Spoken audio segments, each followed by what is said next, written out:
Good afternoon, ladies and gentlemen. Welcome back. We are broadcasting live from Nairobi at the 6th Annual ONGEA Eastern Africa Music Summit. My name is Mike Strono. I'm one of the founders of ONGEA, which is a corporate social investment by my company, Five Music and Entertainment.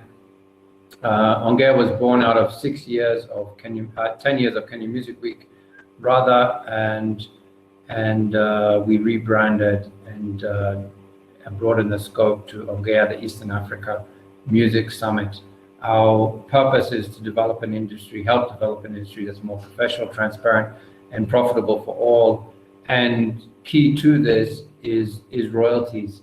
Intellectual property is the driver. Intellectual property is the driver of our creative industry. And this afternoon, we'll be just talking about royalties in focus. And what was interesting about 2020 and COVID-19 is that it showed us the importance of royalties as a revenue stream. Most of our composers in Africa are also performers. So our authors and our composers are also performers. So all of a sudden, when performances stopped, it really pulled into focus, into sharper focus, the importance of royalty income, intellectual property for their livelihood and even survival. So this afternoon we'll be talking to a distinguished panel from across the continent, from various stakeholders and CMOs. But before we go there, we have a very special message from the Vice President of CSAC. CSAC is a global NGO and not-for-profit organization that is mandated to basically oversee copyright in terms of collection of royalties and distribution. And most of our collective management organizations are a member of CSAC globally, in their different types of membership as well. So shortly we'll be heading to a video from our keynote speaker. It's just being queued up. Yes, here we go. Greetings to the creatives and all the industry professionals. My name is Untitled Chapter, and I'm the Vice President of CSAC. Welcome to ONGEA 2021. This is the 6th Annual Eastern African Music Summit. It's just a pity that we can't be together, but with technology, here we are. Ladies and gentlemen, we have to talk. We have been talking. We have been speaking. We all know that COVID has taken a toll on all of us, our lives and our professional lives, particularly the creative industry. It has been hit very hard. The problem is that those who use our works are not keen to pay for what is worth to us. Why are people who are using music, books, and other creative stuffs are not willing to pay? Isn't that piracy? Or isn't that abuse? This is the time for all of us to start educating and conscientizing the public that music is love. Music is king. Can you imagine, for a person who creates, how sacred it is to earn? Musicians and the creative industry as a whole, we have been turned into paupers, and we cannot allow that. We need the political will. We need the powers that be. I urge and call upon our presidents, our ministers, the UN, the AU, and everybody out there. This is the time to make sure that the creative industry is not just taken like just one of those industries or just entertainment. Yes, can you imagine a country or a society without culture? that will be boring. But those who make you happy, those who try and entertain you, are left in the lurch. We talk of IP, we talk of copyright.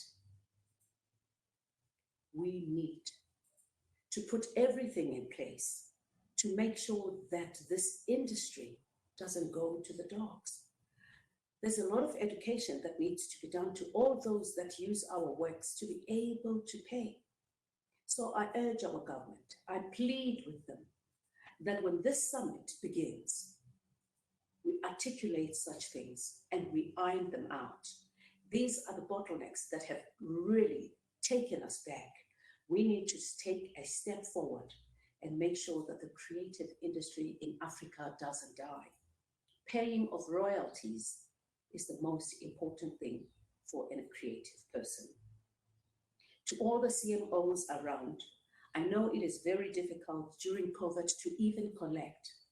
Another frustrating issue is that what percentage gets collected in Africa? We plead with you. We don't want our artists to cross the seas and even die in the seas. Let's make sure that we do what is right. I plead with you, our leaders, to make sure that this industry doesn't die. This is the industry that brings a lot of revenue, and as such, we need to put everything in place. Ladies and gentlemen, as you deliberate the 6th annual summit, let us make sure that a lot of education is being done, and by the time we leave and go back to our constituencies, we know what is right, and what is right needs to be done. Let us do it for the sake of a better industry. If we choose this path, let no one turn us around. Because as I said, music is love, music is king. And I want to say, you will always have my support. Let's do it for the next generation. Asante sana. Thank you very much. Siyabonga. Merci beaucoup.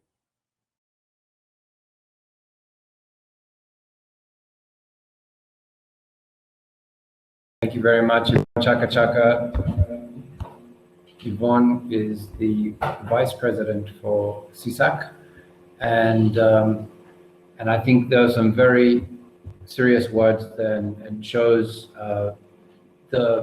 shows the fate and the realistic situation of where we are with copyright and the respect for copyright and related rights in Africa. And this was from a veteran from industry who also basically suffers from non-compliance. And so imagine what upcoming artists and new artists into the industry are facing. So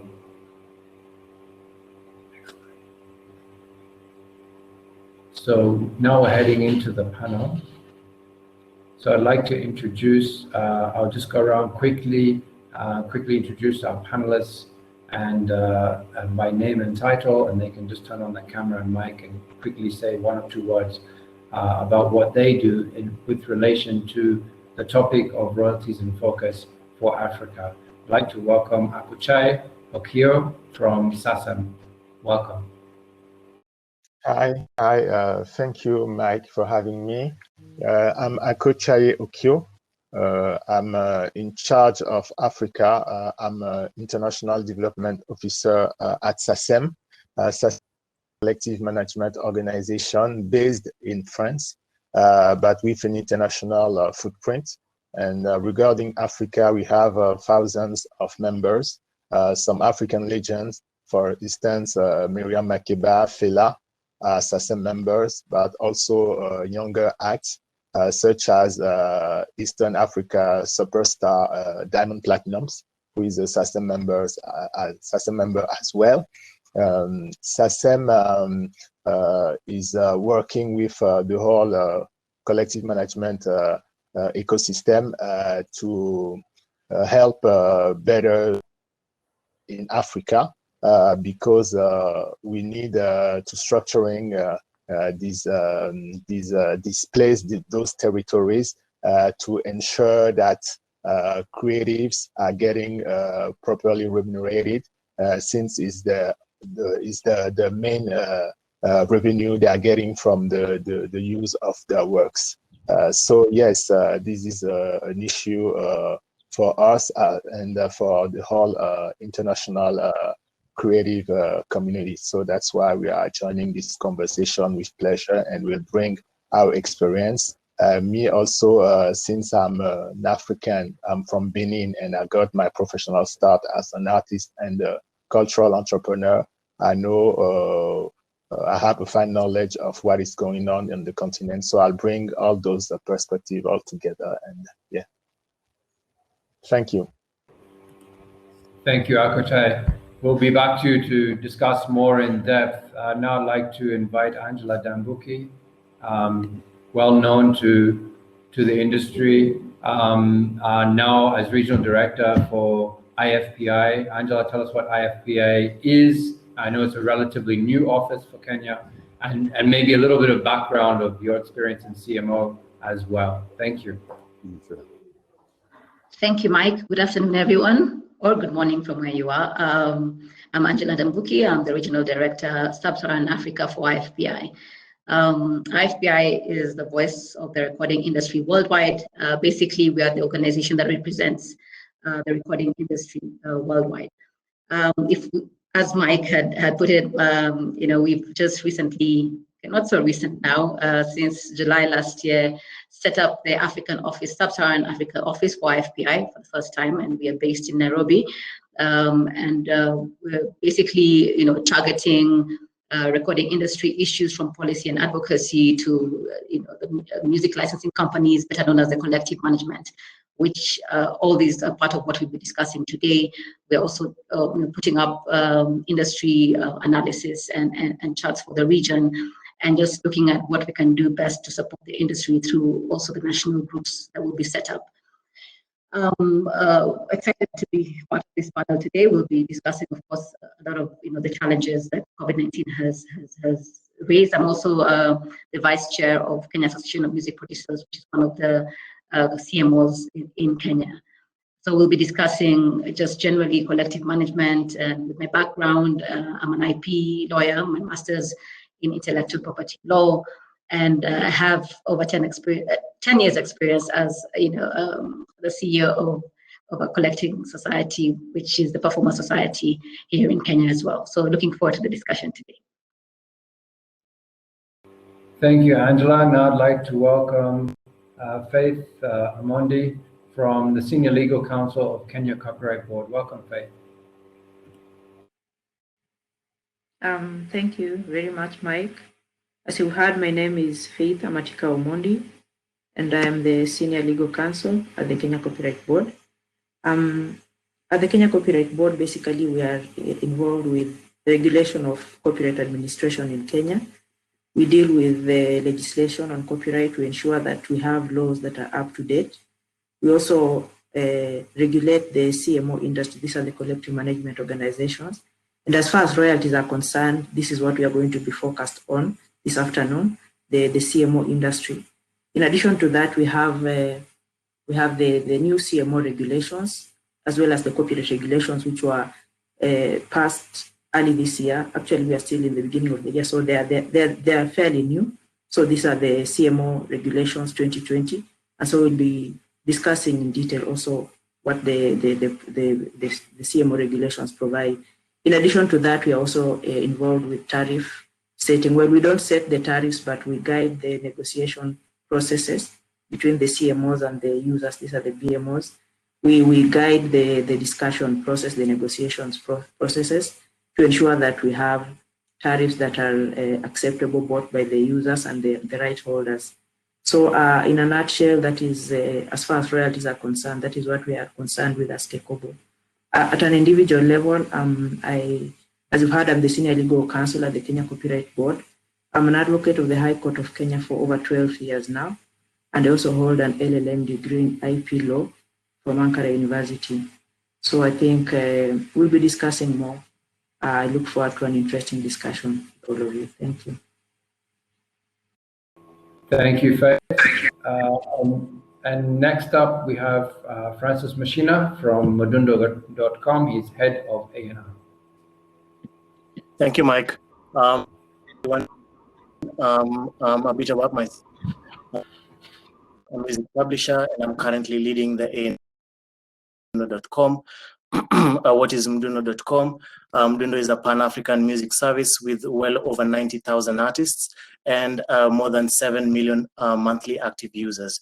My day-to-day involves coordinating data-driven top 100 conversations and signing them up. Basically, anybody who's top 100 in Africa, that's my obligation to make sure they're on the platform. And we're doing this in well over 10 markets in Africa. Out of this session, I basically expect to learn from my fellow panelists, discussing revenues, the streams of revenues, and focusing on the avenue of copyright, highlighting the challenges with regards to distribution and publishing, and whatever solutions that I do have proposed from a Pan-African case study. Thank you so much, Mike. Good to be back at ONGEA. Thank you.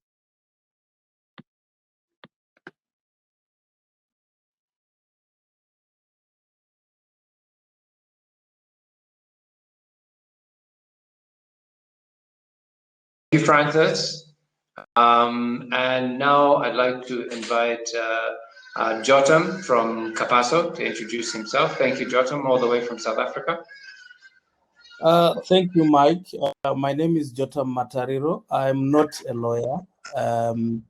I work for a company called Kapaso, and what we do at Kapaso is to make sure that Francis and all the other streaming services that compete with them are licensed on behalf of the composers of music. We try and make sure that everybody who wants to launch a streaming service on the African continent is licensed and compensate the music creators, which are the writers and the composers of music, which are often forgotten when it comes to the compensation on the music that we listen on radio. Most people usually concentrate on the artist that actually performs that song. And even in some instances where the artist is also the composer, that other right is often forgotten because we normally come in the background after the music has already been given out by the record labels. So our job is to make sure that all the music that is being streamed on the African continent is compensated for, and members are paid out. So we will talk more on that. I think that's what we would like to concentrate on, and also look at how our creators on the continent will be able to differentiate between their recording rights and their song rights so that they don't leave any of their money on the table. Thank you.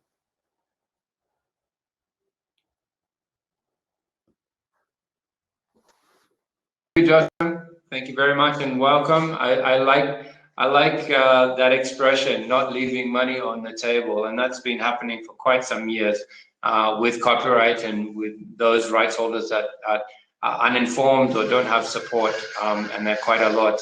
I actually hear in the US there'll be a large Congress meeting coming up shortly to discuss what we call royalties that are in UNDOC. That have been undistributed. So that's very interesting. Okay, and then finally on our panel is Samuel Sangwa, representing CSAC, but also one of our colleagues within Eastern Africa. Welcome, Samuel. Thank you, Mike, and I hope everybody can hear me. So as introduced, I'm Samuel Sangwa. Working with CSAC in Africa. I'm the Africa Regional Director of CSAC, and CSAC is the International Confederation of Societies of Author and Composer, bringing, as of today, 239 copyright societies from all across the world. And in Africa, we operate, we have 37 members, and we have 32 kinds of copyright societies. So as of CSAC, we provide a number of services to our members, which are mainly copyright societies, including those in the East African community. And I'm really, really pleased to be part of this ONGEA Summit, and I'm ready to engage with the participants, the panelists on this very important issue, which is related to royalties, especially within the context of the COVID. So thanks a lot for inviting me, and I'm looking forward.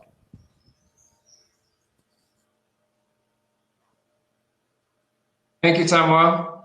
And thank you all for joining us today. I'd now like to go back to Angela, who has a few slides on behalf of IFPI, just to basically outline some of the challenges we're facing in the industry as the various stakeholders, including the CMOs in the house, the regulators in the house, and IFPI as a stakeholder, predominantly or usually for the recording industry, more around master rights, but then a total overview.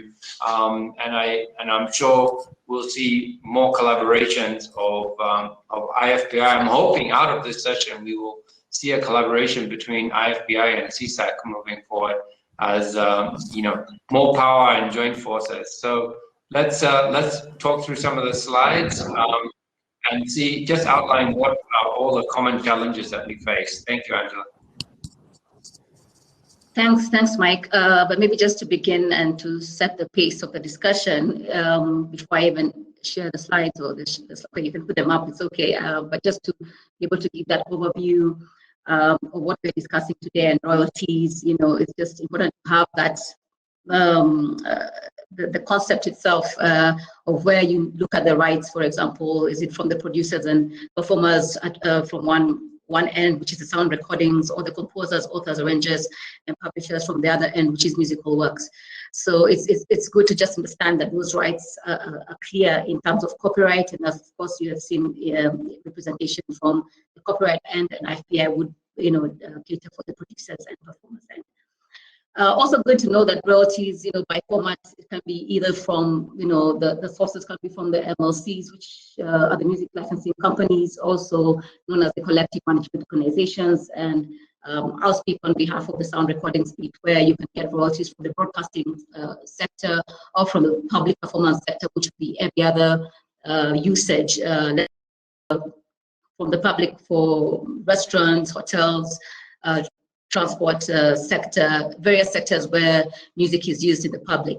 You also have the private copying levies, where we're able to collect on any use of private copying works under the laws, various laws in different territories. And for the companies themselves, for master rights, they actually deal with the digital works, mostly in licensing, and as you've heard, also capacity stating for the copyright end as well. So just to understand that as a snapshot, we know that COVID-19 disrupted, the flow of royalties last year. It's been a difficult year for the industry at large. But just to have a global perspective, just to mention that IFPI conducted a survey just towards the end of last year, where unrecorded music income during the COVID-19 across the world, just to give that global overview to begin with. From the survey, we saw that public performance and broadcasting revenue streams were almost affected, with public performance projected to drop by 40%. That was now by the end of the 2020 period. Right now, we're collating the actuals for 2020, so we won't have updated figures for now. But just to indicate that from that particular survey, the projection was a drop by 40% worldwide. So this does not only, of course, affect Eastern Africa, but the world as well. Broadcasts projected a global decline as well. Europe was seen to be mostly hardly hit. So far, 65% of public performance drop was actually from the European continent. In terms of the MLC response, we saw that different MLCs, which are the CMOs, were responding differently, where 66% of the MLCs were cooperating with the rights holders who had been affected by COVID-19, and this is through maybe a payment of some distribution or just working, on a one-on-one basis. 51% of these MLCs stated that they were registering increased online use of music. So consumption during this period was actually shifting online. And before, I was just talking to Jotam and just asking him, how has really COVID, and I'm sure he'll be explaining later, whether, the numbers for streaming or for online news actually increased during this period. In terms of royalty distribution, also 70% were not planning any changes. From that survey that we saw, that distribution will still happen as had been planned. But please note that this was on an international scale. So when it comes to Eastern Africa, which I will now be able to share some of these slides just to understand what challenges we face in the difference between us as the African CMOs or MLCs as compared to other developed nations, and what we can do, even what we need to do moving forward to ensure that the industry is sustainable.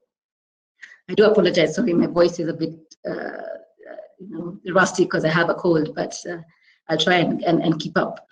To just give an overview of the difficulties that we face in Africa, I'll give you East Africa, just a sample of our East Africa countries, not Eastern, Kenya, Tanzania, and Uganda, 2019 versus 2020 income for the sound recordings, a bit of it. Total revenue for Kenya was 1.3, these are just indicative figures, 1.3 million USD, and in 2019 and in 2020 dropped to 451,000 USD. Tanzania, we had in 2019, 19,000 USD and dropped to 12,000 in 2020. And in Uganda, 49,000 in 2019 dropped to 25,000 in 2020. Please note that some of these countries, of course, were affected by other issues, like Uganda was restructuring the CMO industry. But of course, you can see that COVID, at least for Kenya, played a critical role in terms of not being able to collect, especially in public performance sectors. But if you look at it, most of it, if you look at the comparisons, that you find that the difference, and this is what we were saying, that with the live performances being restricted through the restrictions of COVID-19, you find that the use of recorded music and performances has become even more important. But the pandemic has shown that rights holders are unable to effectively monetize the use of their recorded performances in many countries. And especially here, because for example, maybe now we can share those slides to just see what the discrepancy. Okay, is it clear? No, I can't see well. Let me open my slide from my end. If you look at that, the first slide, the format, the evolving revenue mix, and this is also on a global scale. This is from our global music report that we release every year around April or May. If you look at the charts, and these are various sources of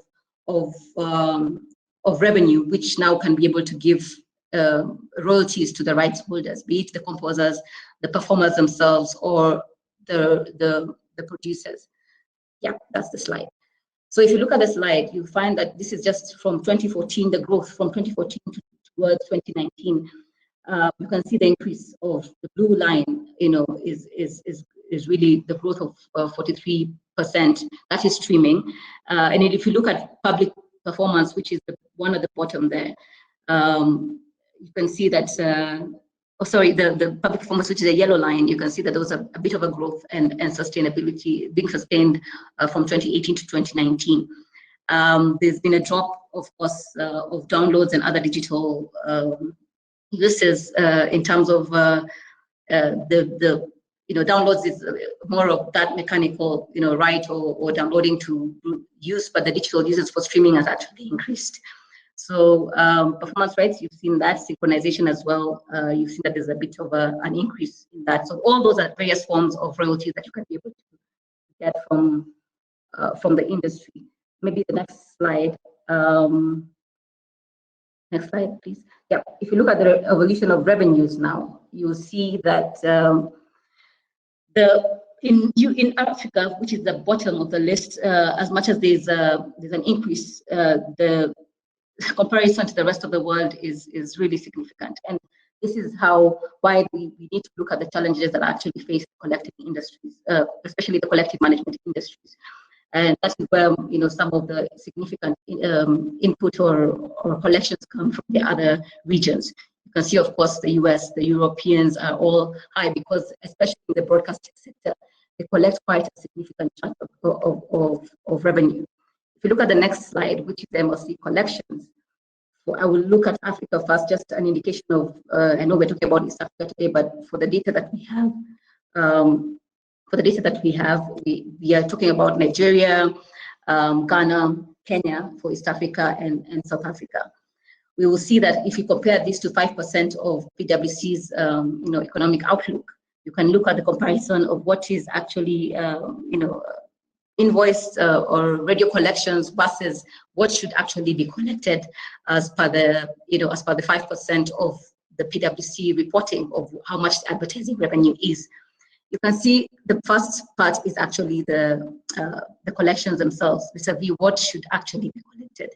And this discrepancy has been seen across board in most of the African countries. For the next slide, if you come to Kenya as a case study, this is actually the 5%. Analytics gave us the data for actually the advertising that goes onto the broadcasting stations, and that's the final sort of slides. If the second last sort of slides is the 5% revenue for PwC, and the third is, which is now the second from beginning, is the collection, and the first is the invoicing.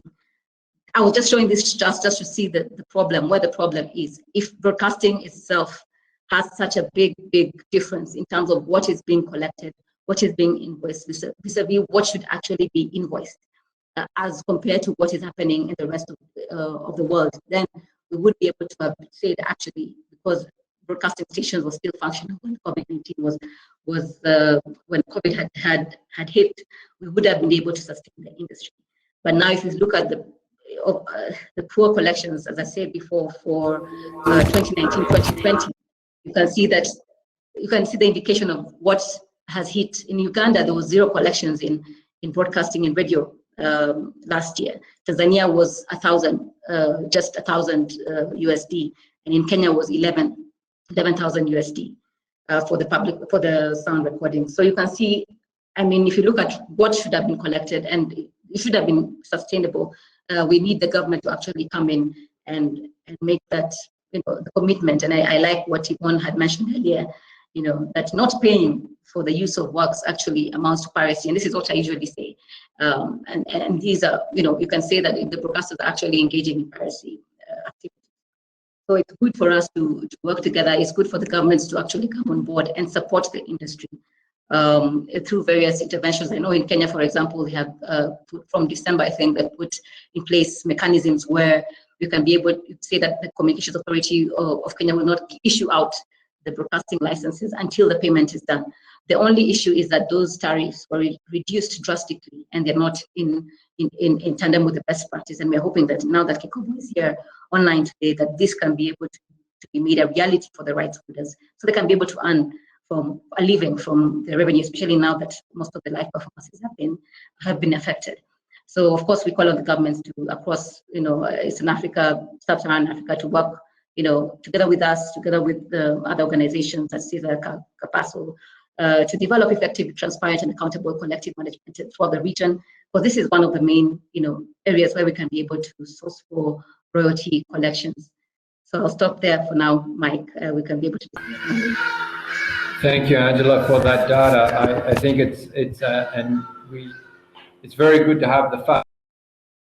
I think a lot of the time we're looking at music here in terms of a driver of the creative industry, and creatives are sometimes stereotyped as being emotional and what have you. But data takes away all the emotion from that.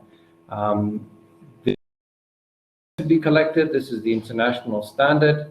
Our rights holder in Africa is no different to a rights holder in the rest of the world. But where we actually look in the rest of the world, where intellectual property is respected, places like the US, the UK, France, Europe, you actually find that the creative economy becomes a key driver of GDP as well. So, I think it's very short-sighted for anyone in any government, any business in Africa, seeing the non-payment of royalties as something insignificant, or maybe they look at it as a cost. I would really like users of music and users of creativity to look at it as an investment, because your payment of royalties is actually investing in an industry, and it's an industry that is usually populated by youth. And Africa has a huge unemployment challenge within its youth, and over 60% of the population are youth. So I think in actually getting compliance around the payment of royalties, it will actually also untap or find solutions for a lot of the other challenges that are there, like unemployment and like slow economic growth as well. Angela, I just have a quick clarifying question. When you were, did you report, it wasn't clear to me, sorry if I missed it, you were talking here both of copyright and master right, or just master right only when you were looking at the 5%? No, 5% basically is for the master right only. Remember, as we discussed, we're saying that, you know, for both, we would be looking at something like 10% to 7%. Yes. Yes, so that's a very important clarification, because what we're seeing there is double the revenue that should be going into the economy. That's fantastic. Thank you very much for that. I'd actually like to just contrast that with CSAC, which is a similar organization to IFPI in terms of its broad global scope, but now on the other half of the equation. The Angela IFPI looks after master rights. So that is the rights owned to the master, usually by a record company, or most often by the artists themselves, especially most artists in Africa are independent. Samuel, I'd like to come to you and maybe just ask you to react to that data we've seen presented by IFPI. Does it align with the data that CSAC has, and also, if so, what are the next steps? How do we improve on compliance, especially amongst broadcasters who are the largest user of creative content in terms of music and other creative content as well? Although I do understand CSAC's mandate is predominantly music. You want to go ahead, Samuel, please? Yeah, thank you, Mike, for giving me the floor. Basically, what was presented by Angela actually reflects a number of facts and statistics we also have at CSAC. I just want to bring more on the impact of the COVID on the copyright societies and on copyright orders, basically. So in a number of countries, we at CSAC, we have seen... Sorry, Samuel, before we jump into that, maybe the audience would like to see you. Your camera is off at the moment. Okay, let me see. Are we seeing you? Can you switch on your camera? It's actually on.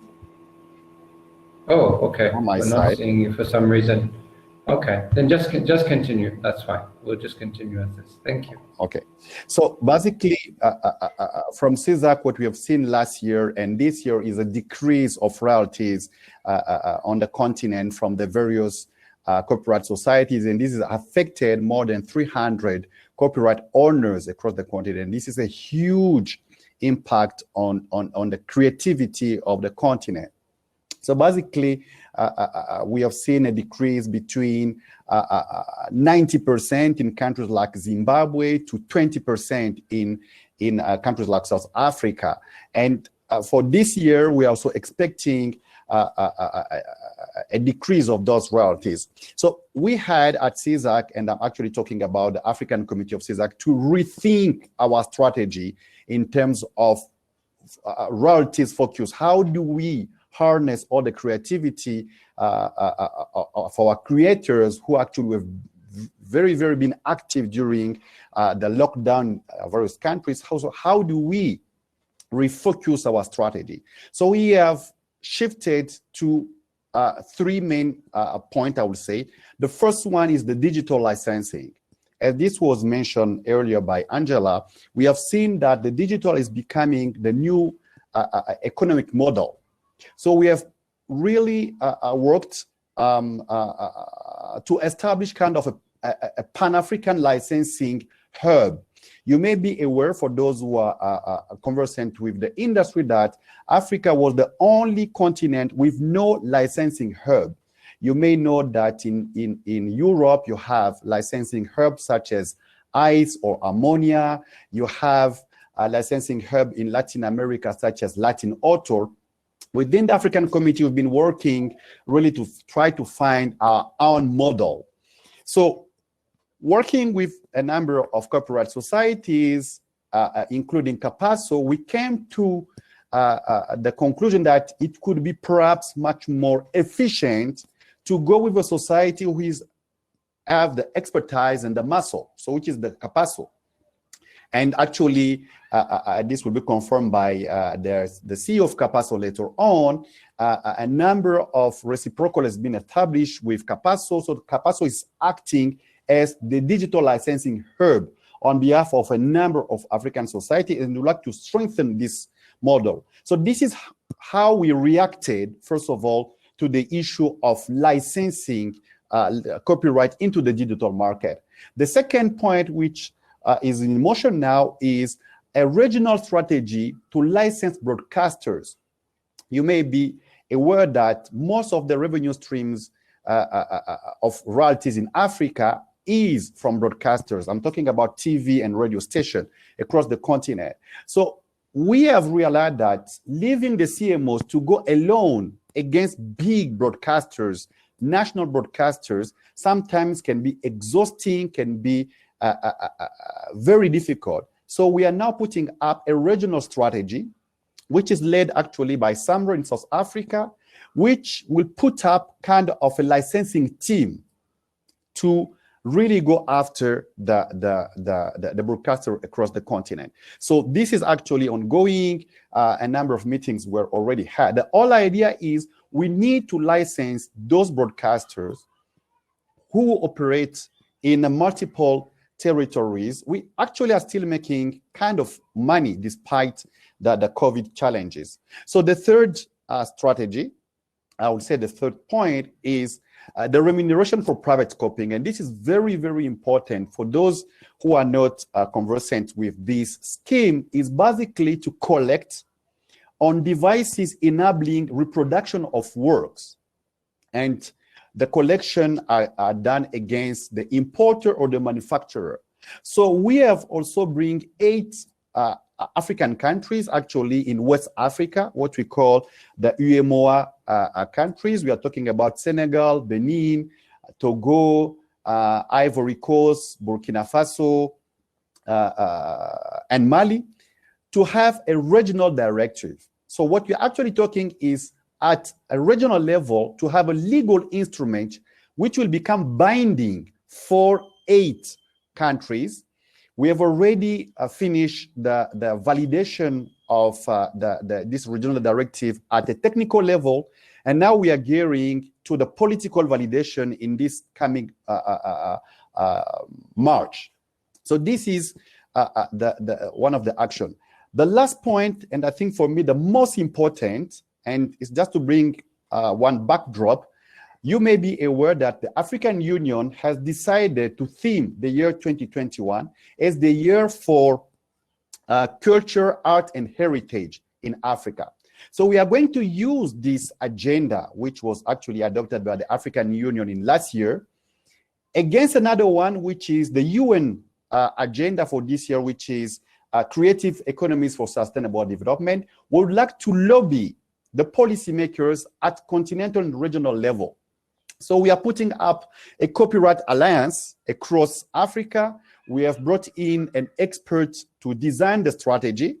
Some of you may know Notando Migogo, who used to be the CEO of Samro and Capasso. So currently she's designing the strategy to drive this campaign. We would like to take advantage of this backdrop or this agenda at the international level to bring together a number of stakeholders across the continent and to lobby for having a copyright-friendly Africa. And then I will end by that by saying what we need as of now is definitely to bring together the various stakeholders across the continent. We need to engage with policymakers. We need to engage with regulatory bodies. We need to engage with creators themselves to push for a shift in the way copyright is perceived across the continent. Thank you. Thank you, Samuel. I see you come to ONGEA 2021 bearing good news. I'm very happy to hear about these initiatives. I think it's been definitely a long time coming. There's definitely strength in numbers. And, we've seen, I think 2020 was also a year of revolution in some areas of the world. And we've seen what can happen when people come together. I believe a Pan-African alliance with stakeholders, regulators, and more importantly, creatives themselves.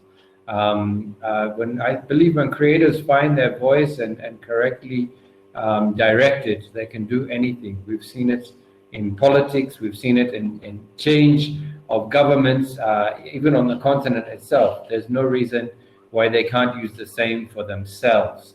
I think the time is definitely now. I'd like to then go to Capasso, because you mentioned our partnership. Obviously, they're within a member of CSAC, but you mentioned something a little bit deeper, a deeper engagement with them. Jotham, if we could probably get your take or builds on what Samuel has said in terms of where Capasso fits in as well. And then I think we'll come for some reactions from Kakobo locally as a regulator around such a Pan-African initiative. Jotham, over to you. Thank you very much, Mike, and thank you, Samuel and Angela. So Capasso initially started as a mechanical rights society, but then after being admitted into CSAC in 2017 and also realizing the gap that was there in terms of digital licensing on the African continent, because at that time we had licenses for Apple in South Africa only, but there were no licenses from across the continent. So following a discussion that happened in Kigali, Rwanda, we offered to, since we were already licensing and we were already processing, because the biggest challenge in as far as digital licensing is concerned is the huge amounts of data that the DSPs report to the CMOs. So the CMO will have to have a system that allows the processing of that data, firstly, to be able to invoice, and secondly, to be able to distribute. So because most societies on the continent do not have that, and even when we go to Europe, this is why the hubs like ICE, Ammonia, and Latin Auto, which Samuel spoke about earlier, were formed, because even the big societies do not have that capacity to be able to process that data, other than a few of them that do have the capacity. But even those that have got the capacity had to bring in the smaller societies in Europe to be able to process together. So as Capasso, we then offered and said, you know what, in Africa, we do not have an EU type of system where we all operate as one economy. We operate as 57 countries. So we do have 57 economies. And in some countries like South Africa, where you have provincial governments, you also have different systems that do operate. So we then offered and said, you know what, we can go through bilateral. Let's amend our existing bilateral agreements, which we do have, where the bilateral agreements only looked at if, for example, Capasso would give their rights to MCSK to collect from the Kenya Broadcasting Corporation within Kenya only. We then said, let's amend our bilateral agreements to say, for those that would want to join onto the hub, they give Capasso the ability to license all digital platforms from the streaming that happens within their own countries. And out of the 37 countries that Samuel spoke about, Capasso has got bilateral agreements with 22 right now, which ranges from across the continent, both English and French-speaking countries.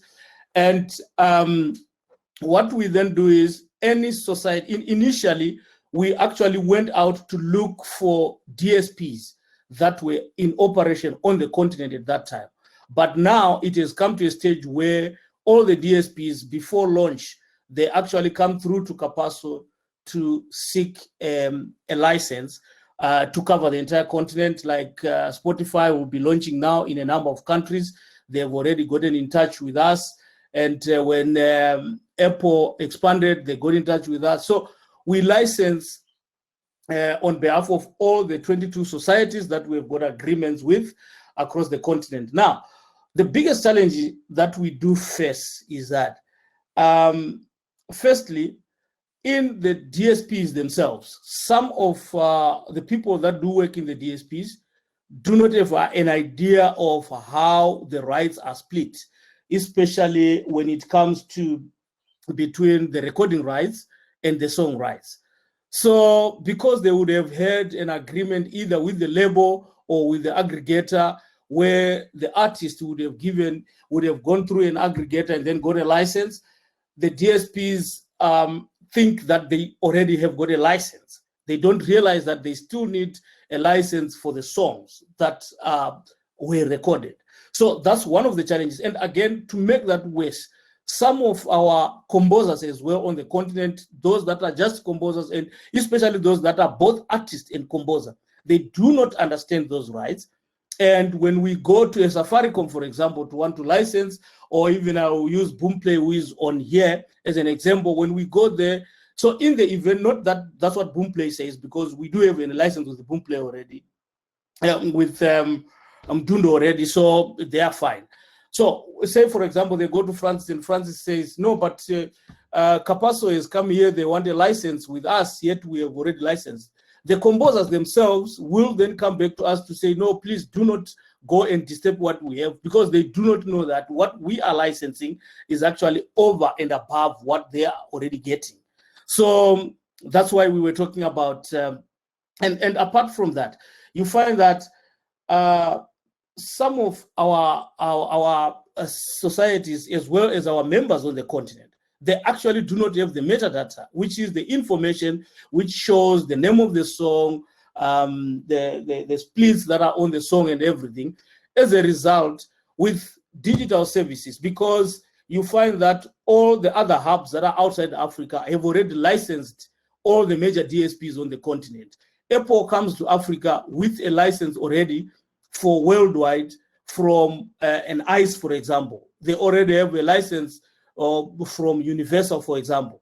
And then when they come onto the African continent, they cannot just pay Capasso a blanket license for the continent, just like what broadcasters can do. We need to be able to submit our claims and say, these are the songs that we do control, these are the splits and everything, so that we can be able to process that. Now you find that most of us do not have that information on the continent. So we can see the royalty pool, but when it comes to the actual money, we are not able to then get that money. So the encouragement that I would like to give right now is for us to be able to work on the metadata. You know, when COVID hit, there was a slight disturbance, obviously, because most people were no longer going to work.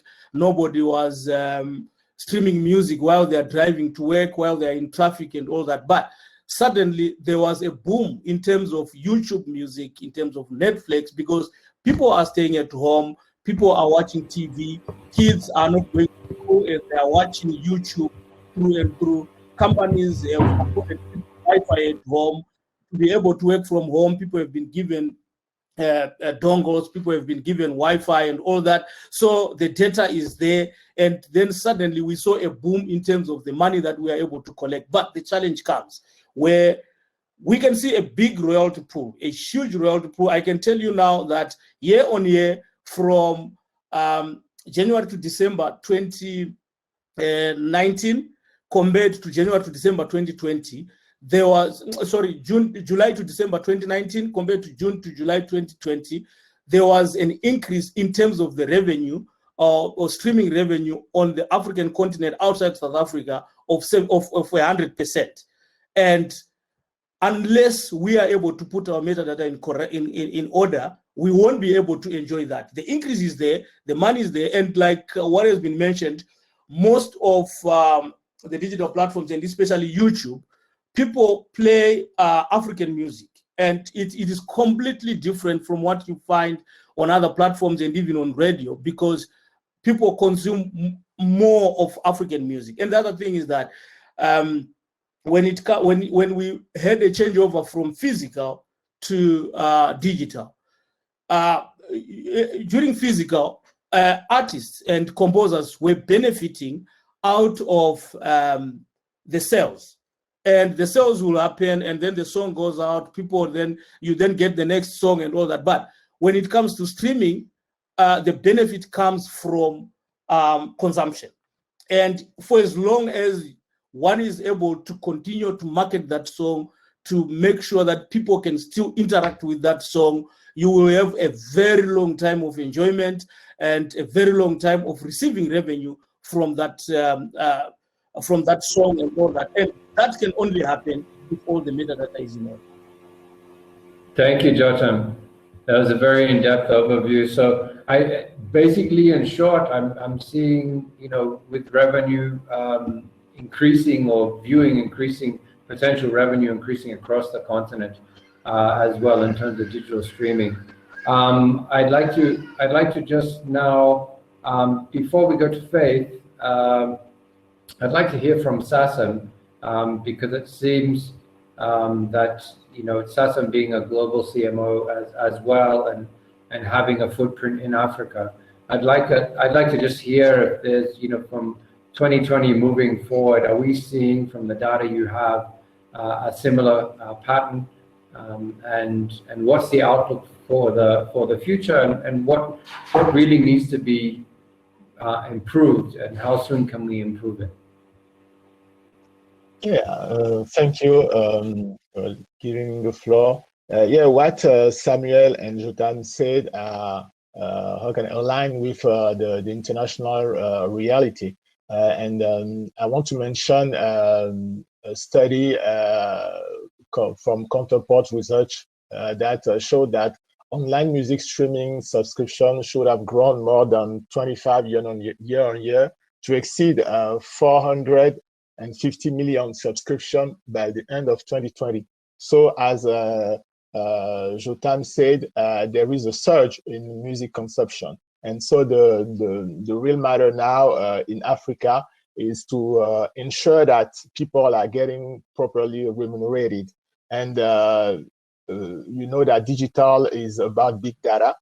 For instance, SACEM processed last year almost 70 trillion streams and downloads. So those are huge amounts. So of course you need the right technology, and there's also a matter of legislation, because right now in the digital area, whether ever the legislation is outdated, ever it's not even existing yet in Africa. So we need to lobby, to advocate, to do the right advocacy directed to policymakers, so they can show the real will to change the situation, to structuring the ecosystem.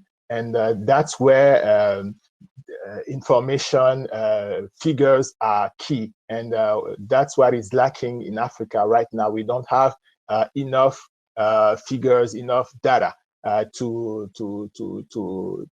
highlight the economic importance of cultural and creative industries. And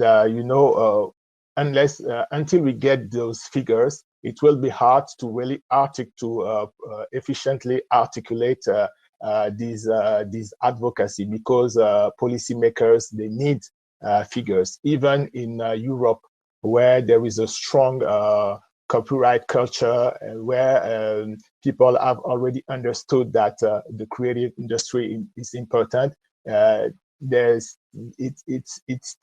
still takes studies to remind governments of the importance of the sector. For instance, during this COVID crisis, some countries, some governments have been a little bit reluctant to address the cultural, the disarray the cultural sector was facing. So I don't know if you saw that study that states what the impact on the industry at an European level. So it was also, the aim was to mobilize governments and ensure that they are doing the right thing and that they are putting together a strong and cohesive recovery plan for Europe. So that means that it's very important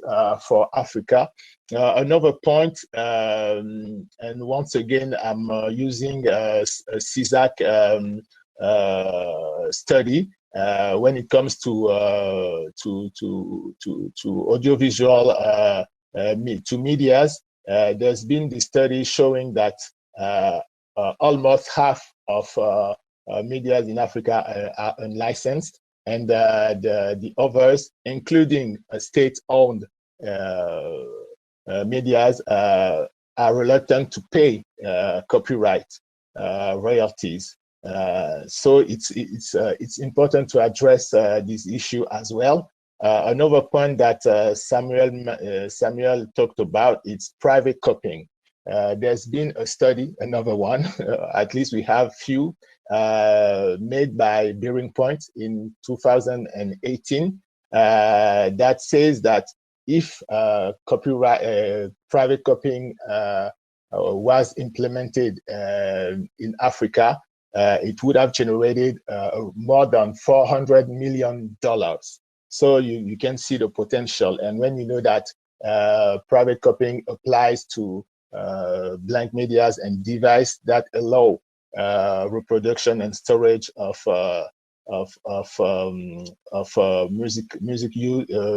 musical works, that means that due to the surge in the consumption of smartphones, there is a bright future for private copying in Africa. So yes, I think that those are the areas that we should be trying to fix. And I just wanted to mention that regarding Kenya and what's going on right now, SACEM has received twice a delegation from the Communication Authority of Kenya to share with them how we work, how we set up our tariffs, our schemes, and yeah, so they can, how can I take it from there and apply the right strategy and how can I say, figure out how to properly handle Kenya in terms of copyright. So that's what I could be saying right now for the moment.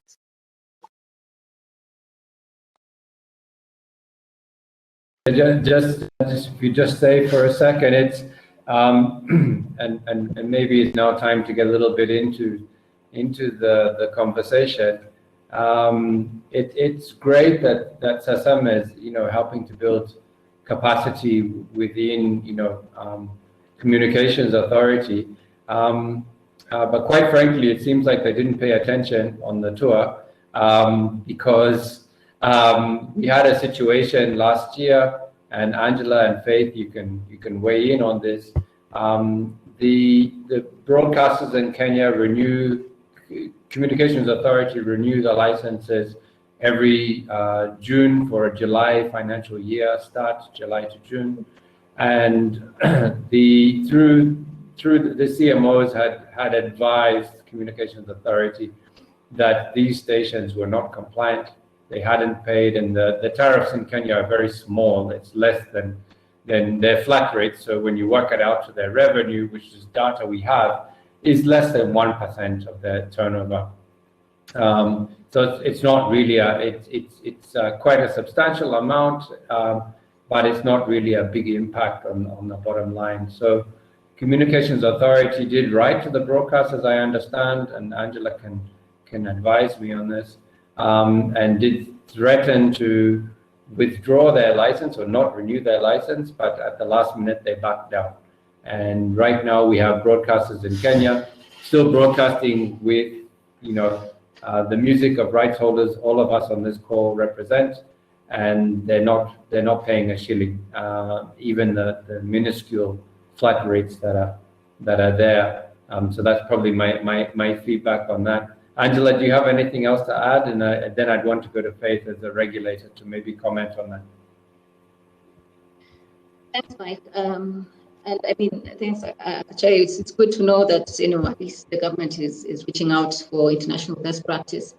We have submitted our comments and submissions as well. And as Mike rightfully put it, when you do the comparisons between what's supposed to be done, for example, if you take 5%, as I had shared the graphs earlier, of what has been indicated as the PwC advertising revenue, you find that even it's less, it's 0.00%, of what it is that what is actually being paid to the collective management organization is very, very minimal compared to what should be paid. So I guess when it comes to us being able to lobby, it's about what best practice do we put in place? Do we say 5% for the master, 5% for the the copyright, and see, because these broadcasting stations are making money, as you can see, rightfully see from the advertising revenue. And this is not even, and I know in some European countries they actually take the wholesome figure, including discounts, and that's the data that I shared before with real analytics that we have as well, going into the billions of shillings. And we're not saying we'll use that mode, we're just saying we'd use the actual revenue that comes in from the broadcasting stations. So to be rightful, to be fair, I think those are the issues that the government should be looking at, especially at Kekobo. And we said we are grateful that finally the Communication Authority is stating copyright as a prerequisite to giving out the license to the broadcasting stations. But if that tariff is really low, below what is the best practice, way below what is the best practice, for example, I think it's 960,000 shillings for the commercial broadcasters that earn millions and millions of shillings, hundreds of millions of shillings. I think that for a year, that is really, really dismal. And for especially a radio station that has over 70% is music usage, I think more should be going to the rights holders. Looking at that. Definitely. I would just like to, if I may, yes, I would just like to, us as international stakeholders, so I'm talking about SACEN, but also Capasso, who just told us that, they've been discussing with Kekobo about the tariffs. We just can, how can I say, share our best practices. But at the end of the day, it depends on the government and a strong political will to change the tide, you understand? So we can do what we can, but we are not Kenyan. So Kenyan are the only one who can handle Kenya at the end of the day.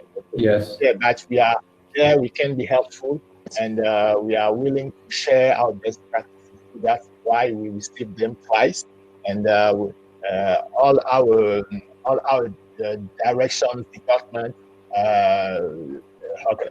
did some presentation so that we could have a comprehensive understanding of how the system works.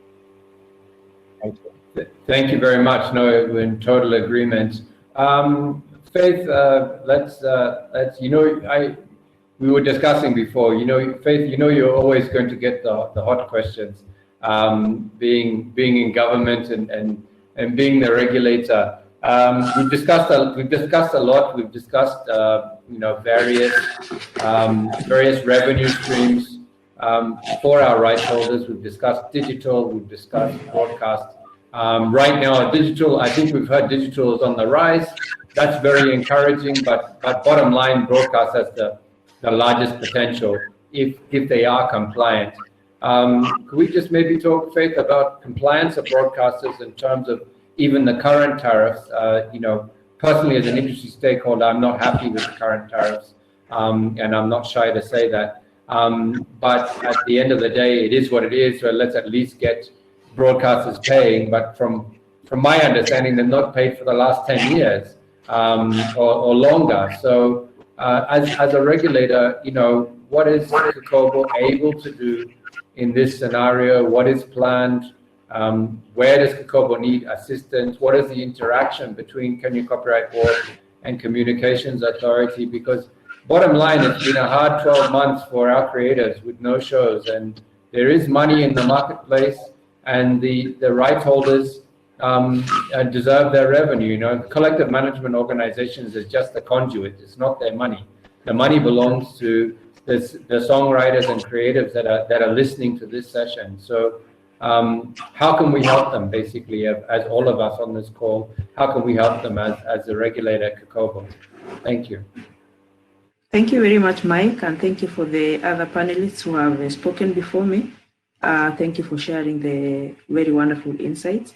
And As you all know, yes, the broadcasting houses, they are the, like the difficult ones to really get to pay these licenses for the use of the works. But what is happening right now is that under the Ministry of ICT, there are regulations which have been put in place, of course, in conjunction with the Communications Authority of Kenya, whereby media houses that do not comply with those regulations in terms of paying for the use of the works, the copyright works, they get the disadvantage of not getting, government advertising. I don't know whether this is good enough, but this is one of the steps that we have taken as government, as the regulator, in conjunction with the Ministry of ICT. And so we are trying to make sure that we get them to, to see the importance of this. And so by denying them government advertising as one of the steps, we hope that this will help. Although it is, it may not really help, but of course we are open to learning from other international best practices and, to see that something can be done to help this. So at the moment, what I can say is that there is this regulation from the Ministry of ICT about government advertising, which then they don't get that. Yeah, so basically, as far as broadcasting houses are concerned, as far as media houses are concerned, what government is doing, as far as that is concerned. But basically, I just have a question. A clarifying question on that. So, is this an idea or is it an actual regulation at the moment? Is anyone who is not compliant not getting government advertising? Because that would be pretty much everyone. No, it is a regulation. I do not have it, the specific regulation, I cannot pinpoint it to you specifically, but it is a regulation that has been, yes, it is. It is not an idea, it is not a suggestion, it is a regulation that is in place. I think it's a fantastic idea because when you actually look at it, broadcasters will tell you that advertising revenue dropped in 2020 because of COVID-19, but the key advertiser, at least in Kenya, and you may have seen it in other countries as well, during the pandemic was government trying to raise awareness about the disease and what have you. So providing government pays, there should be some revenue there to distribute to the rights holders. So it's a really good idea moving forward. I think that's something as stakeholders we could keep an eye out for. Angela, do you want to jump in? Yeah, sure, Mike. I think even as the collective management organizations are now speaking with the heart of camp, I think we didn't really know that was one of the things that have been put in place. And even we can be able to access the monitoring, we can be able to, because I know that, the collective management organizations usually give a weekly or, every other week reports to the Communications Authority to just tell them who is complying and who is not. But I don't know if, as much as it's a regulation, because I've been seeing government advertising across some of the stations that have actually not complied or not paid. Yes, they are in discussions, but they're about the payment, but they haven't actually paid. So if we can be able to liaise between Kekobo and the CMOs, it would be better in terms of that monitoring aspect as it to monitor from Kekobo's end as well. Really good idea. Excellent. Sorry, Faith, I cut you short. There was something else you wanted to comment on based on what we were discussing? Basically, I just wanted to say that, yes, with COVID and with the technological developments, most of the works are consumed digitally. And so the traditional kind of licensing, where you license hotels and other consumers of music, copyright works, is not really the thing that works now, especially with COVID. So what Kekobo has done, the moment we have there's a digital system of collecting royalties, where there is a USSD code that a user can use, and once they pay into that using that system, the system automatically it's a software, it's a software, so it automatically allocates the money as it's paid, and it allocates what goes to the copyright holder and what goes to the CMO for administrative purposes. And so it reduces the kind of back and forth that has always been there between CMOs, using 70% and distributing 30% instead of it being vice versa. So there is that software that is in place at the moment. So it helps to deal with that anomaly or that challenge that has always existed with the CMOs, you know, kind of collecting and distributing in the normal traditional way that has always been there. So basically, say that with the digital administration. Sorry guys, my connection froze, but I'm on another laptop. Thank you, Faith. I just want to quickly move to Francis. Sorry, We've had Mike. a conversation about digital, and Mudundo is in 10 markets, as you mentioned. Maybe you can tell us a bit more about the number of your customers and what your revenue model is, very briefly, and Yes. And then how, if I am a rights holder and involved in copyright, because you deal with two rights. If I'm a rights holder involved in copyright as a publisher, as I am, how would I be able to help our clients get their copyright from Mudundo? Cool. Thank you, Mike. And thank you to all the rest of the panelists. I hope you can hear me. I hope you're good. So in terms of how Mudundo operates, the model is freemium. So just to put into perspective of how freemium works, we license content for free and give it to the user for free. But in between the content, there's a bit of advertisements, so that's where the revenue comes in. So to answer your question about how Mudundo works, the model is a freemium model with advertisements in between. So based on the number of users, the number of artists who have subscribed, and the number of streams, basically everybody who gets to listen to the artist who are on Mudundo, then the model is that if you listened to the most, then you get to be a top charting artist and you get to receive more royalties. And we do split 50% of the whatever we collect from advertisements back to the artist, and then 50% goes back to the platform. I'll speak about the types of rights that we do pay out royalties to. In terms of what we get from the content provider, that is the artist, we make sure that, number one, we have terms and conditions that make sure that either an artist, we have different types of content providers. So we have artists, we have labels, and we have distributors. So those three, in terms of how they operate, we have seen that number one, we have an artist who does not have the metadata that Jotam spoke about. We have an artist who has the metadata and is signed to a distributor. And we have an artist who is signed to a distributor, signed to a label, and has a publisher on record. So those categories of artists all exist on Mudundo. All the 90,000 of them, basically, they're all in there. But what we have identified is the artists who have the metadata are able to come back to us and say, oh, by the way, this is my publisher, so please make sure that you account for all the publishing revenue depending on where where the revenues are coming from. So that is what we have seen in terms of the rights that we do administer and pay royalties for. But we do have a challenge, and this is a Pan-African challenge. We are in operations in more than 10 markets in Africa. But we have seen that the challenge of collection of royalties, especially through the CMOs, has been a challenge. So what we do is to make sure that, number one, we have a biannual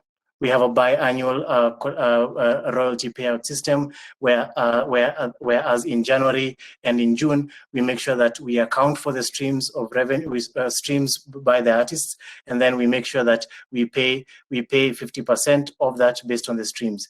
So those two, we make sure that, number one, the artist is promoted across all markets.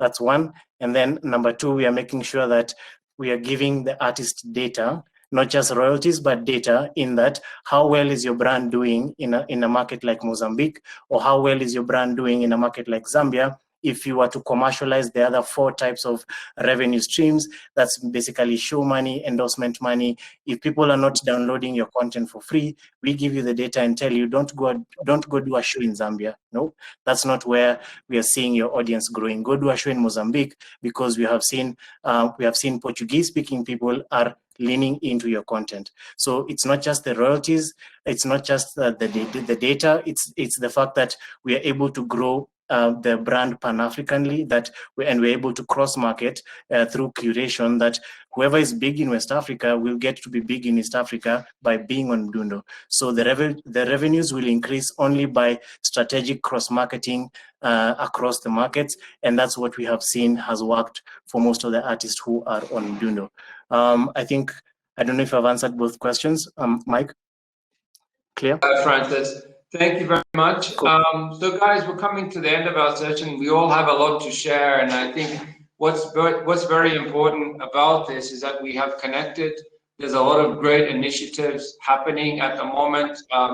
Some are between all of us, some are, I think this has created an opportunity for sharing more information. I think there's great opportunity for collaboration moving forward.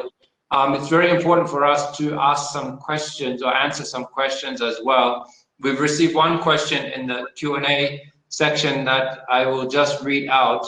I'm guessing this is directed to Kenya Copyright Board. It's from Jude Clark. I'll read it verbatim. Can I ask a difficult question? What about the missing collections payments to artists from when MCSK was deregulated and a new company was given the remit but didn't have collection infrastructure in place and left Kenya without royalty management for more than 1 year? This is a question to Faith. A very difficult question indeed. Yes, okay. Well, to help answer this question is that Kenya Copyright Board has, in the recent past, conducted an audit on the CMOs to help find a solution to this question and several others. And what is happening at the moment is that the audit results were out, the forensic audit results, findings were out. And so right now we are working on those findings. And of course, based on the findings, we will make recommendations, which might include criminal sanctions against those who were involved in whatever was done. So it's a difficult question, yes, but you see, an audit goes far behind, and so once it's revealed that there was misappropriation of funds and that kind of thing, then of course the culprits will have to face the law. That is how I can respond to that question. An audit was done, and right now the DCI is involved, and investigations are at an advanced stage. So we are waiting to see what will come out of it, but the audit was done. And of course, the loopholes that were revealed from that audit are known, and of course, recommendations were made. Some of them included investigations which might lead to criminal prosecutions. Yeah. Thank you very much, Faith. I think that's also a good overview of the mandate of Kenya Copyright Board as well. I would also just encourage Jude and anyone else who has questions about any CMO and histories of CMO in Kenya to approach the Kenya Copyright Board. What's the official email address, Faith, that they can email their queries to, and I'm sure they will get a comprehensive answer? Send any questions to info@copyright.go.ke. Great. At copyright.go.ke, yes. Excellent. I just want to do a quick round of parting shots, and maybe as you leave as well, if you want to just put your contacts in the official contacts of your organization in the chat. If we have any rights holders who want to reach out to you. Let's start with Francis. Any final comments, Francis, as we end this session?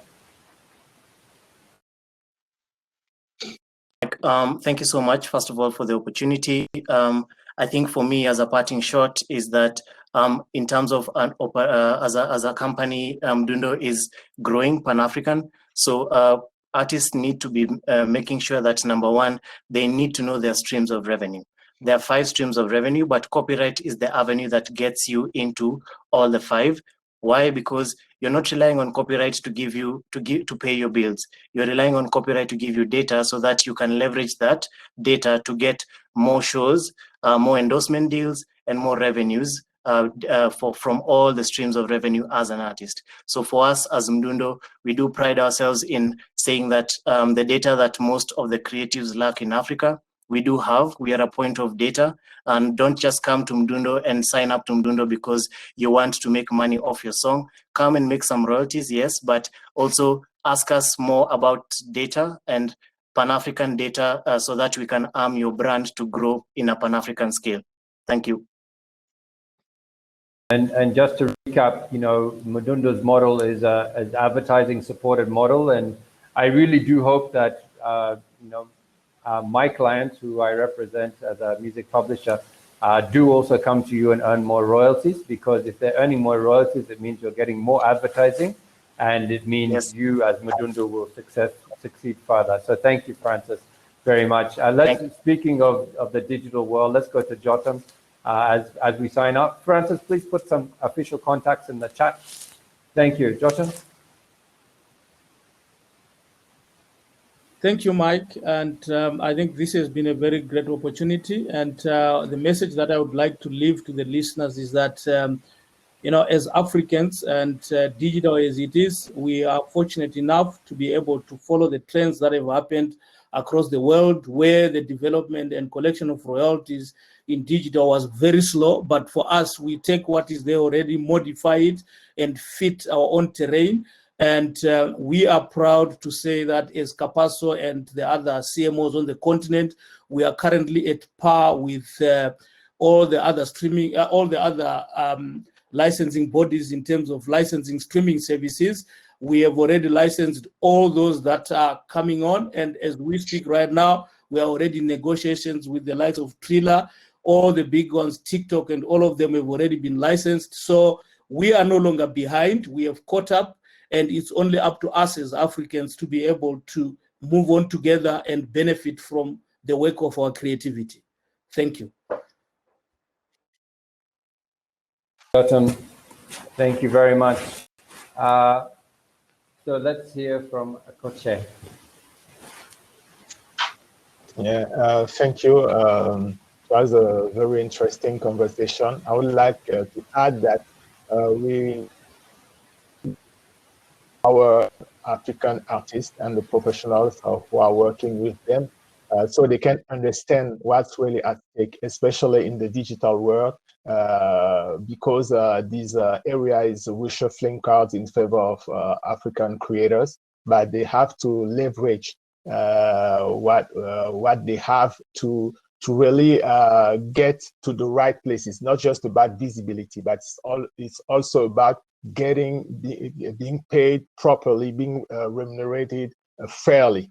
And right now, there's a lot of misinformation. For instance, a lot of artists think that once they have monetized their master rights, everything is okay. But in fact, they are leaving money on the table, like Jotam said, because there is a copyright revenue that they should get as well. And that's where collective management organizations step into the scene. So it's important that they understand that collective management organizations are not aggregators, competitors, but we are working on an additional source of income for their benefit. So it's very important.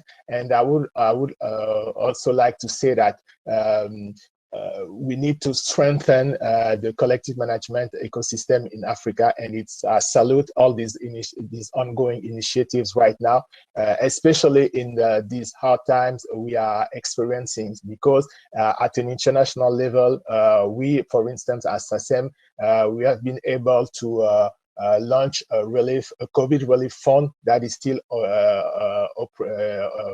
effective right now. We've been able we are able to remunerate for live streams. So when people, our members, even African, are doing live stream, they are getting paid. So it's important that collective management organization in Africa also get there. And I know that there's a lot of work going on the ground, and it's great. And we want to be part of this strengthening, because it will be beneficial to all the international ecosystem, not only a local one. It's not a selfish agenda. If right now, for instance, when an African artist is being played in Japan, he knows that he can get back his money. And so why it's not the case in Africa. You are South African when your music is being played in Kenya or in Burkina Faso or in Benin. That should be the same situation. And I think that it will be a good thing, a great thing for everybody working in the creative ecosystem. So that's why we are part of this conversation. And we hope that, years after years, things will get better. And I think that things will, people are working hard in Africa, so we'll see that. Thank you very much. And I hope the years aren't too long for things to get better. Some of us have been doing this for a while. Thank you. Let's go to Faith. Anything else to add, Faith? Thanks for sharing your contacts earlier. I'm sure people will reach out. Go ahead. Yeah, thank you. Thank you for the wonderful session. Thank you, fellow panelists, for sharing your insights. Yeah, at Kekobo, we are always open to discussions with other institutions, with other players in the field, and so we are open to any discussions and any thoughts that you may share that will help us to be better, even as we carry out our regulatory function. Our main aim is to ensure that the artists, the copyright holders, that they get what is rightfully theirs. And of course, we are there to oversee and to ensure that CMOs also do what is rightly their mandate, what they're rightly mandated to do. So basically, we are open to discussion, we are open to negotiation, we are open to insights from other players, and we are also willing to share what we have, what we are doing.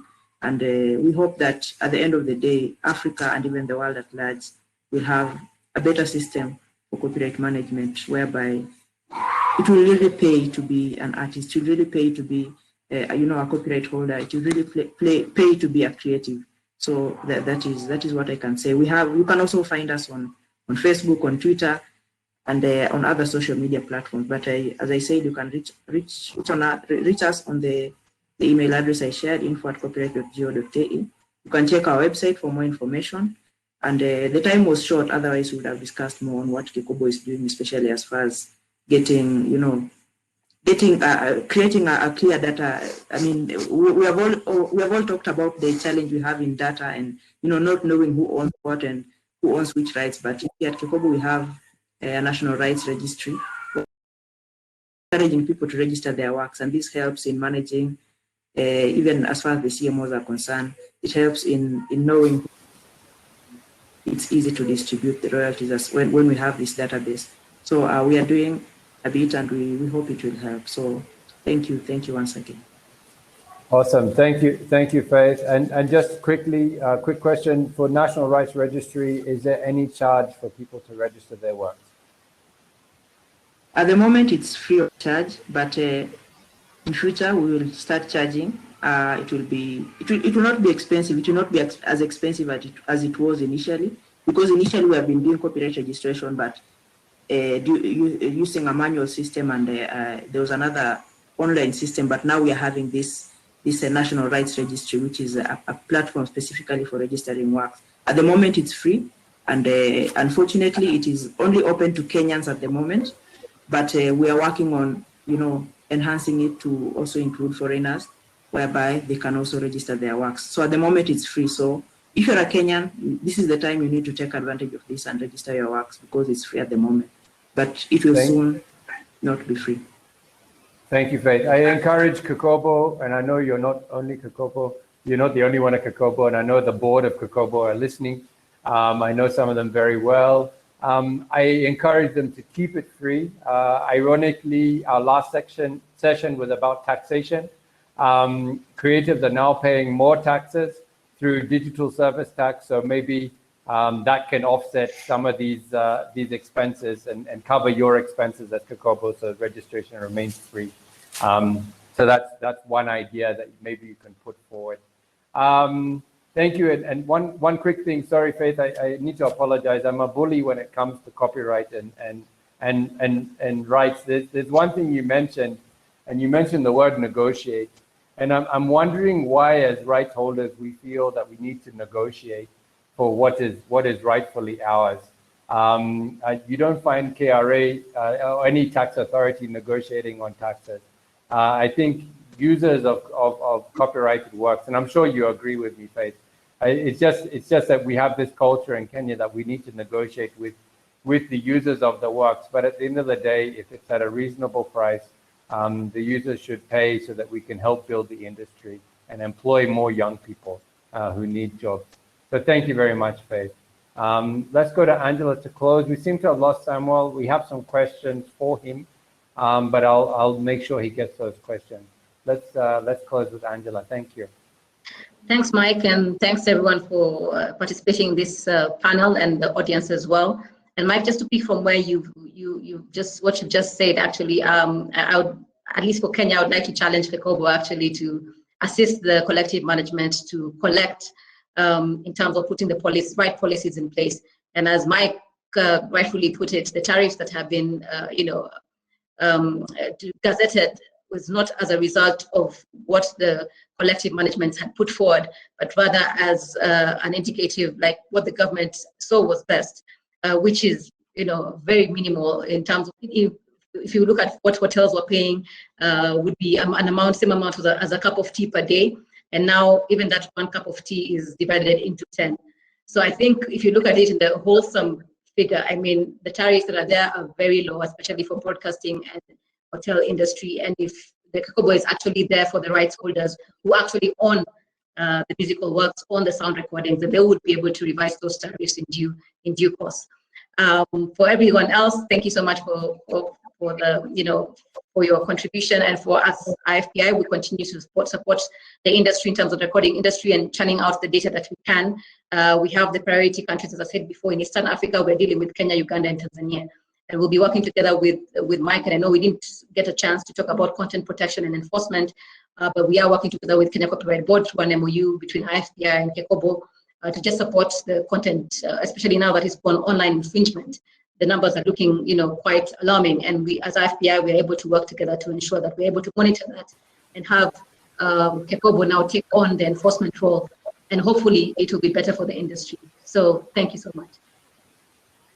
Thank you very much, Angela. And yes, we do have a Partners Against Piracy Initiative, which is a public-private initiative with Kenya Copyright Board that is basically talking about the implementation of the new copyright law in Kenya against digital piracy, which is one of it's definitely a leading legislation in Africa, and we hope to have some good news soon. And yes, collaboration is the name of the game, as they say.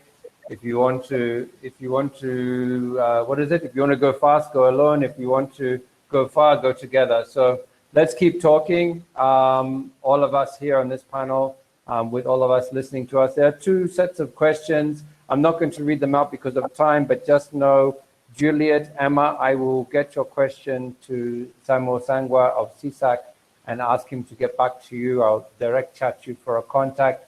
And DJ Mako from Ethiopia, thank you for joining us from Ethiopia and for your question around responsibilities of DJs with regards to copyright. I will side chat you on that as well. Thank you very much to our distinguished panel for joining us. I hope you'll join us next year when we hope to be back physical or at least hybrid. You can drop in again online. Thank you so much. Have a good afternoon, evening ahead. We now need to move to our next panel, which is basically about, it's a continuation of this. What happens when there's no shows for our creatives, for our artists? Where is the alternative revenue streams? And we've been discussing one of them, or maybe two in depth in this session. We're going to also continue that and look at others. Thank you very much, guys. Have a good evening. Bye-bye. Thank you. Thank you, Mike.